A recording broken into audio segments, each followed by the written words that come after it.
하나님께서 자기 백성들에게 말씀하실 때는 여러 가지 방식으로 말씀하십니다. 때로는 큰 소리로 말씀하시고, 때로는 구름과 흑암 가운데서 혹은 불 가운데서 말씀하시기도 하십니다. 그렇게 하시는 이유가 무엇입니까? 그 이유는 하나님께서 말씀하시는 것을 알도록 그렇게 하신 것입니다. 나팔을 불어서 말씀하십니다. 그것은 주목해라 하는 뜻입니다. 하나님께서 말씀하시는 것을 알도록 하나님은 여러 가지 방법을 쓰십니다. 때로는 기적을 사용하기도 하십니다. 대표적인 경우가 애굽의 바로에게 10가지 재앙을 내리신 것입니다. 그냥 말하는 것이 아니고 지팡이가 뱀이 되고 나일 강물이 피가 되고 깨구리가 나타나고 하는 것은 이 늙은 모세가 하는 말이 모세의 말이 아니고 그를 보내신 하나님의 말씀인 것을 알아듣도록 하기 위함입니다. 그럼에도 불구하고 바로는 고집이 세서 하나님 말씀을 듣지 않고 까불다가 결국은 나라가 망하는 지경에까지 가게 됩니다. 하나님이 기적을 행하시는 것은 그 기적 자체의 목적이 있는 것이 아니라 기적을 통해서 우리에게 말씀하고자 하는 바가 있습니다. 그래서 성경은 이것을 표적이라고 번역했는데 세메이온이라고 하는 말은 기적과 하나님의 말씀, 기적과 메시지가 합해져 있는 것을 표적이라고 합니다. 혹시 우리 교인들 가운데 제가 나비 넥타이를 매기도 하고 또 잘 안 매는 이상한 방법으로 넥타이를 매기도 하고 하는데 왜 그렇게 하는지 아시는지 모르겠습니다. 부목사님들은 아는 분들이 있을 거예요. 그것은 저의 설교 철학하고 관계가 있습니다. 저는 설교가 무엇이냐, 설교가 어때야 되느냐를 생각할 때 설교는 낯설어야 한다 하는 게 제 설교관입니다. 이게 무슨 말이냐면 지당하신 말씀 하시는구나. 원래 목사님들이 하는 말씀 하는 거 아니냐. 그러면 더 이상 설교가 잘 안 들리고 그냥 고개만 끄덕끄덕하고 말게 됩니다. 오늘 목사님 넥타이가 왜 저랬나? 그것만 달라도 주목하게 된다는 것입니다. 마치 하나님께서 백성들에게 말씀하기 전에 주목, 이 한번 쳐다보세요 하시는 것과 같습니다. 그래서 저는 다른 분들에게 설교에 대해서 말할 때 좀 다르게 해라. 어머나, 이 본문에 이런 뜻이 있었는가? 하나님이 그런 분이셨는가? 내가 늘 알고 잘 안다고 생각한 것이 깨어지고 다른 모습이 나타날 때 우리는 충격을 받고 그 말씀에 집중하게 되는 것입니다. 예수님께서 기적을 행하신 것도 마찬가지입니다. 저분이 저런 분이셨는가? 소경이 보며 안전병이가 일어나며 귀머거리가 들으며 가난한 자에게 복음이 전파된다고 하거라. 참 그렇지. 예수님은 그냥 랍비가 아니고 그분은 기적을 행하시는 분이셨다 하는 것입니다.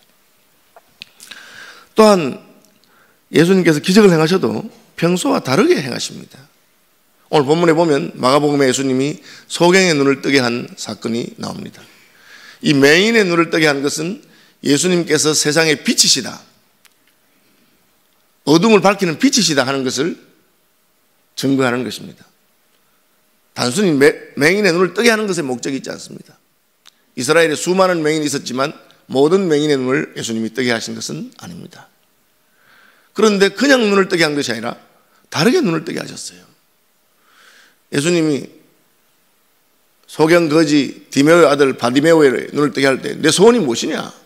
주여 보기를 원하나이다. 내 소원대로 되리라. 바로 눈이 떠져 버립니다. 오늘 본문에 보니까 예수님이 침을 뱉었다. 예수님이 안수하셨다. 그 다음에 그냥 그 자리에서 고치 아니하고 맹인한 사람을 데려와 예수께 나와 손대시기를 구하거늘 예수께서 맹인의 손을 붙잡으시고 마을 밖으로 데리고 나가서 그냥 손만 대면 되는데 마을 밖으로 데리고 나가셔서 눈에 침을 뱉으시고 안수하시고 그 다음에 물어보십니다. 평소하고 다르게 하신 것이죠. 그것은 주님께서 주목하고 잘 보아라 하는 것과 같습니다. 예수님이 손대실 필요가 있느냐? 없습니다. 백부장이 자기 하인이 열병이 들려서 죽어가는 것을 불쌍히 여겨서 예수님께 나와서 제 하인이 죽어가는데 주님 고쳐주시길 바랍니다. 예수님이 그래? 너희 집으로 가자. 이러니까 예수님 가겠다고 하니까 오실 필요 없습니다. 제가 어찌 예수님을 저희 집에 모시겠습니까? 그냥 여기서 말씀만 하십시오. 제 밑에도 병사들이 있고 저도 다른 사람 밑에 있는데 위에 사람이 가라면 가고 오라면 오는 것이 군인입니다. 주님 말씀하시면 그놈 열병이든지 귀신이든지 다 나을 거니까 여기서 말씀하시죠. 예수님이 깜짝 놀라서 이야, 이스라엘 사람들 중에서도 내가 이만한 믿음은 본 적이 없는데 하고는 그의 믿음을 칭찬하시고 내 믿음대로 되리라. 그 즉시로 나와버렸습니다. 손댈 이유가 없어요. 침은 왜 뱉습니까? 침은 구약의 모세 율법에 따르면 침이라고 하는 것은 부정한 것입니다. 사람의 몸에서 나오는 모든 분비물이 부정한 겁니다. 침도 부정하고 배설물도 부정하고 피도 부정하고 다 부정합니다. 왜 모세가 그것을 부정하다고 했을까요? 우리가 죄인이기 때문에 그렇습니다. 죄인에게서 나오는 것은 다 부정한 겁니다. 여러분 그걸 알아야 돼요. 내게서 나오는 것이 부정한 겁니다. 그러니까 말 함부로 할 것 없어요. 말하면 다른 사람을 죽입니다. 그게 내가 죽은 자이기 때문에. 그래서 큰 소리 치고 말하는데 할수록 상대방을 살리는 것이 아니라 죽이는 줄도 모르고 그냥 큰 소리 치는 사람들이 많이 있어요. 뭐 저도 마찬가지고. 그러나 예수님은 어떠합니까? 예수님은 죄인이 아니시고 의인이십니다. 예수님은 죽은 자가 아니고 산 자입니다. 그렇기 때문에 예수님에게 나오는 것은 그것이 침이든지 무엇이든지 다른 사람을 죽이는 것이 아니라 살립니다. 그것이 예수님이 침을 뱉으신 이유입니다.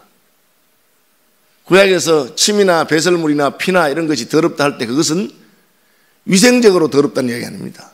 그것은 종교적으로, 영적으로 하나님을 떠난 인생에게서 나오는 것이 다른 사람을 다 해치고 죽이는 것을 말해주는 것입니다. 그런데 예수님은 다르게 말합니다. 나는 죽이는 자가 아니요 살리는 자요, 나는 죽은 자가 아니고 산 자입니다. 그래서 예수님이 침을 뱉고 안수합니다. 예수의 피가 어떻게 우리를 살립니까? 그분이 생명이시기 때문에 그분의 피는 우리를 살리는 것입니다. 침을 뱉었습니다. 그리고 안수했습니다. 평소보다 훨씬 힘을 써서 무엇을 하신 겁니다.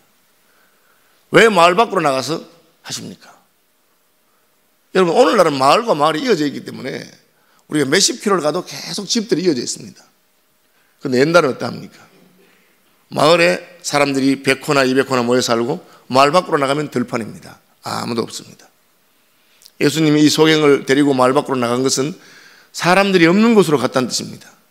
그 말씀은 이 기적이 일반 사람들에게 보여주기 위한 것이 아닙니다. 예수님이 일반 사람을 대상으로 하신 표적과 기사도 많이 있습니다. 소경의 손을 잡고 한번 가보십시오. 쉽지 않습니다. 뭐 저도 집사람 손을 잡고 산책도 하는데 눈 뜬 사람끼리 손잡고 하는 것은 그냥 아무 문제가 없어요. 그러나 소경의 손을 잡고 마을 밖으로 나가는 것은 불편한 일이고 힘든 일입니다. 왜 그렇게 하십니까? 이 표적은 마을 안에 있는 사람들을 위한 것이 아니고 제자들을 위한 것입니다. 제자들에게 마을 밖에 나가서 제자들만 있는 데서 보여준 겁니다. 제자들인 예수님이 소경의 눈을 뜨게 하는 것을 여러 번 보았습니다. 이상합니다. 왜 예수님이 이렇게 용어를 쓰실까? 왜 침을 뱉고 안수를 하고 그렇게 하실까? 그 이유가 있는 것입니다. 그 다음에 물어보는데 보이느냐? 그죠? 무엇이 보이느냐? 물으시니 쳐다보며 이르되 사람들이 보이나이다. 나무 같은 것들이 걸어가는 것을 보나이다. 자, 이제 이게 참 문제입니다. 보이느냐? 무엇이 보이느냐? 사람이 보이네요? 이 사람이 예수님이 침을 뱉고 안수하니까 뭐 보여요. 그런데 뭘 보인다고 했느냐? 사람이 보인다. 사람이 어떠냐? 나무 같은 것들이 걸어간다. 여러분 이게 보는 겁니까? 안 보는 겁니까? 아이고, 사람이 보입니다. 전봇대 같은 것이 걸어가는데 그거 사람이죠? 안 보는 건 아닙니다. 그런데 그걸 본다고 할 수 있느냐? 저는 옛날에는 소경은 완전히 못 보는 사람인 줄 그렇게만 알았어요. 그런데 이제 안과를 하는 친구도 있고 물어보니까 이 안 보이는 것도 정도가 다 있는 거예요. 그래서 그야말로 눈이 없는 사람은 아무것도 안 보이겠죠. 그러나 어느 정도부터 소경이라 하느냐 할 때 명암은 보이는 소경도 있고, 이 지금 낮인지 밤인지는 알 수 있는 그런 분도 있고, 또 형태는 보이는 사람도 있고, 그게 스펙트럼이 다양하다. 어느 정도 넘어서면 시력을 잃었다. 그렇게 말한다. 그런 게 있다고 합니다. 이 사람이 보이는데 안 보이는 건 아니고, 그러나 그 대답을 볼 때 예수님이 그 다음에 하신 행동을 볼 때 주님이 기대하는 만큼 보는 것은 아닙니다. 이런 상태를 무엇이라고 합니까? 제가 전에 이 설교하면서 들으셨을 건데 한번 따라 합시다. 어중간하다. 예, 어중간하다 그 말이에요. 왜 주님이 이 사람을 고치는데 어중간하게 고쳤을까? 바로 제자들의 영적인 상태가 어중간하기 때문에 그렇습니다. 예수님을 3년 반 따라다녔고 주님에게 직접 말씀도 듣고 다 배웠습니다. 그랬는데도 불구하고 주님이 보실 때는 어중간합니다. 왜? 이제 주님이 십자가에서 죽으려고 하기 때문에 그렇습니다. 그것을 아직 이해하지 못합니다. 예수를 믿는데 어중간해요. 저희 업계에서 하는 말이 있습니다. 교인 중에 제일 골치 아픈 교인은 누구냐? 웃고 들으십시오. 우리 유머를 하는 말입니다. 목사 되고 싶어서 신학교 갔다가 중도에 포기하고 장로님 되신 분, 그런 말이 있습니다. 왜? 어중간하거든. 뭘 좀 알거든. 그 목사님 설교 들어보면 아이고 설교가 뭐 저렇노, 신학적으로 어떻고 성경 어떻고 다 알아. 그러니까 은혜는 안 돼. 그렇지만 하나님 잘 믿고 열심히 있으니까 장로님까지 되신 거야. 뭐 그런 분도 앉혀놓고 설교하면 힘들다 그 말이에요. 그래 그렇게 말합니다. 베드로가 뭘 모르느냐? 뭘 압니다. 내가 누구냐? 주는 그리스도시며 살아계신 하나님의 아들입니다. 잘 알잖아요. 그런데 예수님이 기뻐서 요한의 아들 시몬아, 이것을 내게 알게 하니는 사람이 아니요 하나님이 하늘에 계신 내 아버지신다 하고는 나 이제 죽어. 십자가를 지고 가려고 그래. 그러니까 베드로가 어떻게 합니까? 주님 장하십니다. 우리 위해 죽으시는군요. 저희도 기도로 돕겠습니다. 주님 저희가 같이 죽지 못해서 죄송합니다. 그렇게 합니까? 아니되옵니다. 죽으시다니 무슨 말씀이십니까? 통촉하여 주옵소서. 십자가를 지른 예수님 말립니다. 그러니까 예수님이 사탄아 내 뒤로 물러가거라. 너는 나를 넘어지게 하는 자로다. 그렇게 말씀하셨습니다. 저와 여러분이 특사에 이제 한 사흘쯤 되면 좀 떨어졌죠? 예, 떨어질 만한 사람 떨어지고 사흘쯤 돼서 왔으면 그래도 교회에서 믿음 있는 분들입니다. 그래도 믿는다고 하는 사람들이 왔는데 과연 주님이 기대하시는 만큼 됐는가? 그것이 오늘 제가 여러분에게 하는 도전입니다. 이날까지 예수 믿었는데 뭐 제가 여러분들이 하는 말이 아니고 저한테 하는 말이죠. 목사가 됐는데 그러냐. 자식이 믿음 생활 잘하면 다 좋아합니다. 싫어하는 부모가 있겠어요? 그러다 갑자기 자식이 좋은 직장 때려치고 선교사로 가겠다. 그럼 목사님만 찾아와서 목사님 우리 아들내미 좀 말려주세요. 저것이 지 분수도 모르고 선교사가 되려고 한답니다. 내가 지 공부시킨다고 얼마나 돈을 들이고 어떻게 했는데 이제 호강 한번 해볼래 하니까 저런다. 그렇게. 그 일이 쉬운 일이 아니기 때문에 그렇죠. 예. 차라리 믿지 않는 부모 가운데서는 오히려 믿음 있는 사람들이 있어요. 믿음이 아니라 뭐 자식 뜻이니까 어쩌겠노 하고 포기하는데 믿음 있다고 하는 부모가 자식이 목사가 되겠다 하고 신학교 가겠다 하니까 막 그때부터 그냥 자식을 들들 뽑는 사람이 있습니다. 제 제자 가운데 불꽃교회 제 후임으로 왔던 김영렬 목사가 포항공대 나왔습니다. 똑똑한 친구지요. 그런데 제가 SFC 대표가 되니까 포항공대 담당하는 간사가 학생들에게 내가 나를 가르친 권호원 목사님이 SFC 대표가 되니까 내가 서울로 올라가서 목사님을 보필해야 되겠다. 그럼 포항공대는 간사가 없으니까 네가 간사해라. 너 대학 졸업하고 대학원 가지 말고 취직하지 말고 간사해라. 그러니까 그 말을 한마디 듣고 예 간사님 제가 간사를 하겠습니다 하고는 아버지를 찾아가서 아버지, 제가 SFC 간사라는 걸 하려고 합니다. 아버지가 예수를 잘 믿는 분이에요. 어머니는 권사님이에요. 그 돈 많이 버는 기가 무슨 말 하겠습니까? 아버지, 이제 제 덕은 볼 생각하지 마이소. 외동아들입니다. 어머니 권사님인데 난리가 났습니다. 아버지는 풀이 죽은 목소리로 알았다. 나는 뭐 양로원에나 가지. 예수 믿지 않는 아버지도 뭔진 모르지만 아들이 뜻을 세워서 자기를 하려고 하니까 내가 이제 겨우 대학 졸업시켜서 덕 좀 볼까 했는데 안 되겠구나 하고 물러가는데 엄마는 그냥 난리라 권사가 돼가지고.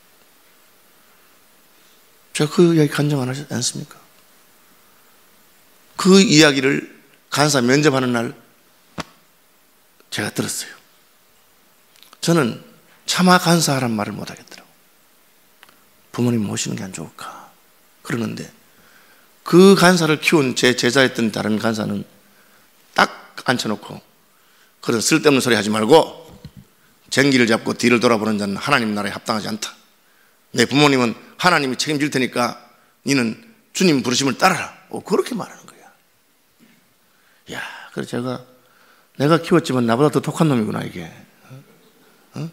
어떻게 그렇게 할 수 있느냐. 그 말이 잘 안 떨어지더라고. 물론 그 뒤에 이야기 하시죠. 하나님께서 그 부모님 위로하셔가지고 그 만덕에 6.25 때 그 아버지가 판자촌에 살았는데 그때 판잣집 7평인가 하나를 살았는데 샀는 게 있대. 그리고 잊어버렸어. 재개발이 돼가지고 빌딩을 지어야 되는데 거기 알바끼가 딱 돼 있는 거야. 그래 수소문에서 찾아서 그 일 있고 그 아버지 찾아와가지고는 그 땅을 팔으라고. 이분은 뭐 내가 땅에 있었는지도 모르는데 7평에서 팔았는데 그게 뭐 그 당시 돈도 7천만 원이었는가. 그래가지고 여러분 이게 지금 20년 전 이야기입니다. 그러니까 아버지가 아들 불러가지고 거꾸로 야, 니 그 저기 뭐 간사인지 뭔지 한다는데 집 얻을 돈은 준비되어 있나? 내가 얻어줄까? 뭐 그런 일이 있었어. 저는 참 예수 믿는다는 우리가 왜 예수를 믿습니까? 예수 믿어서 내가 복 받으려고 믿지.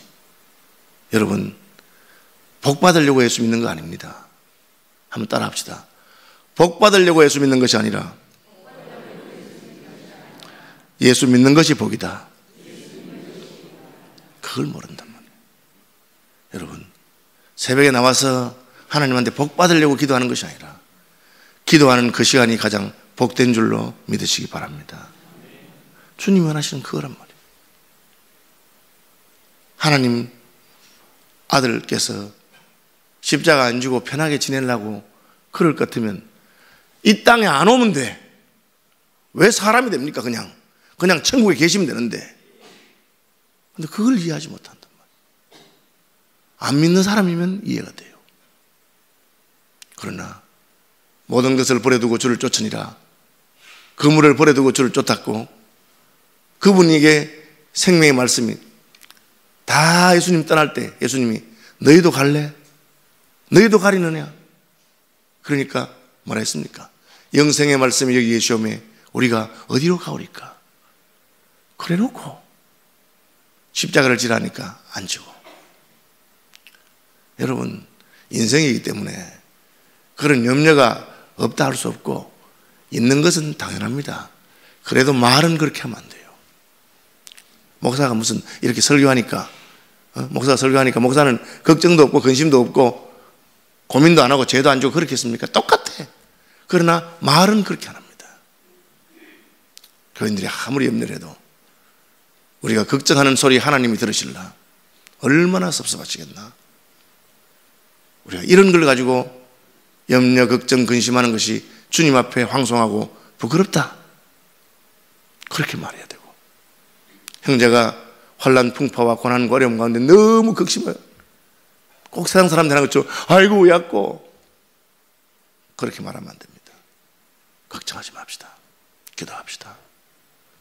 이 풍랑 인연하여서 더 빨리 갈 줄로 믿습니다. 힘들고 어려워도 주님 우리의 구주가 되시는데 그것이 루트의 아내가 종교개혁을 할 때 루트에게 한 말입니다. 남편이 낙심하고 힘들었어 하니까 딱 상복 입고 나와가지고, 아니 여보 누가 죽으셨어? 예. 누가 죽었길래 상복을 입었어? 예. 하나님이 돌아가셨습니다. 그러니까 루트, 아니 이 옆에 내가, 하나님이 어떻게 돌아가셔? 하나님도 안 돌아가셨는데 당신은 왜 그렇게 낙심하고 있어요? 여러분, 우리가 왜 규칙적으로 기도하고 규칙적으로 예배하고 규칙적으로 모여서 하나님을 섬깁니까? 그 소리 들으려고. 하나님이 죽으셨나? 내가 이것 가지고 낙심하나? 왜 성경 봅니까? 우리 믿음의 선배들이 그 말씀에서 얼마나 힘을 얻고, 생각건대 현재의 고난은 장차 우리에게 나타날 영광과 좋게 비교할 수 없도다. 여러분, 저는 좀 믿음의 은사를 주셨어요, 하나님이. 그렇지만 전들 그냥 낙심이 안 되고 확신이 되고 그렇겠습니까? 그래도 그때마다 다시 기도하고 하나님 앞에 서면서, 하나님 맞습니다. 내 생각 버리고 주님 뜻에 나를 굴복시킵니다. 그게 하나님이 기대하시는 바입니다. 그게 안 되니까 안수를 했고, 보이나 나무 같은 것이 걸어갑니다. 왜 그럽니까? 제자들 보라고, 너희들 형편이 있고 이렇다. 보기는 보는데 어중간하게 보니까 주님이 이제 십자가를 지고 떠나야 되는데 발이 떨어지질 않는다. 이것들아,